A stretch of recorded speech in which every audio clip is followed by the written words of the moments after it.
Mesdames, Messieurs, bonjour et bienvenue sur notre chaîne YouTube. Ici nous vous donnons la clé, alors si vous êtes nouveau, abonnez-vous et cliquez sur la cloche de notification pour ne plus rien manquer. Cela fait, on peut commencer. Mali, une cinquantaine de terroristes neutralisés et plusieurs matériels détruits par les FAMA.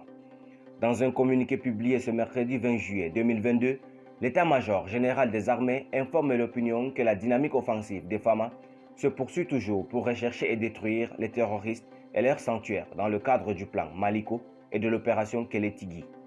Depuis le dernier communiqué hebdomadaire daté du 24 juin 2022, les FAMA ont consolidé les succès tactiques avec des actions majeures contre des terroristes de plus en plus fébriles et orientant désormais leurs actions désespérées et pression sur les paisibles populations civiles.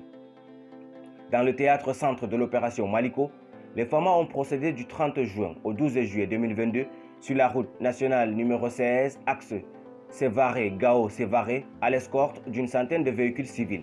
Lors de cette mission d'escorte, les FAMA ont neutralisé une quinzaine d'EEI placés sur la route nationale numéro 16 pour empêcher la libre circulation des personnes et des biens.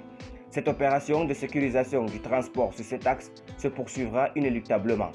Le 10 juillet 2022, les FAMA à bord de 2 hélicoptères, dont un de combat et l'autre de transport, ont mené une opération spéciale dans le village de Nyondo, près de Ségué, dans la commune de Dialasagourou. Cette opération avait pour but de poursuivre les GAT, auteurs des attaques contre les populations de Dialasagourou, Ségué, Nyondo, Djangweli et d'autres. Elle a permis de pourchasser les GAT retranchés à Nyondo et ayant fui vers Tassilma. Les opérations se poursuivent dans la zone. Le 14 juillet, vers 11 h, une patrouille d'opportunité du détachement FAMA de Mondoro a été prise à partie par des groupes armés. Après de violents combats, le bilan fait état de 6 terroristes neutralisés et de 6 PM récupérés. L'opération Sikida, Lakana du GTIAI dans le secteur de Sokolo et passant par les localités de Diandiang, Segendara, Togofobali et Fama Bougou a fait le 14 juillet 2022 un bilan de 2 GAT neutralisés, 5 motos récupérées ainsi que du matériel entrant dans la fabrication des engins explosifs improvisés. Le 16 juillet 2022, dans les zones de Kolongo, Nyaro et Pogo, une patrouille FAMA a neutralisé 7 terroristes et récupéré 5 motos, dont 3 détruites lors des combats. 5 armes, dont un PKM.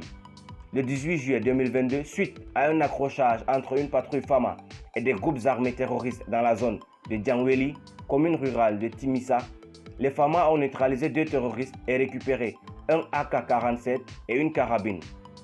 Également le 18 juillet 2022, suite à une action d'opportunité menée à Tiemaba, cercle de Nyono, les FAMA ont neutralisé 8 terroristes et récupéré 4 motos, 8 AK-47 et 2 Tolki. Par ailleurs, suite à l'assassinat d'un apprenti Sotrama, les FAMA ont interpellé le 17 juillet 2022 des bandits armés en possession de 2 AK-47. Les intéressés ont été mis à la disposition de la gendarmerie de Nyono. Sur la base des renseignements sur les zones refuges des groupes armés terroristes, une frappe aérienne menée le 18 juillet 2022 à Nyaourou a fait un bilan de 7 terroristes neutralisés. Dans le secteur 3 à Tombouctou, les unités se sont consacrées à l'exécution des patrouilles de proximité, à la sécurisation des foires hebdomadaires des grandes agglomérations et à l'escorte des véhicules civils sur le trajet Tombouctou à Charan-Goudam. Des tirs indirects ont visé le 1er juillet 2022 l'emprise FAMA d'Acharan, Tombouctou, sans faire de victimes ni de dégâts matériels, ce qui a enclenché du 2 au 14 juillet 2022 une opération dénommée Yerekana ayant permis de neutraliser 3 EEI et interpeller 2 suspects sur l'axe Sumpi-Nyafunke. Merci pour votre aimable attention. Si vous êtes nouveau, n'oubliez pas de cliquer sur la cloche de notification et de vous abonner à la chaîne. Merci et à très bientôt pour une nouvelle vidéo.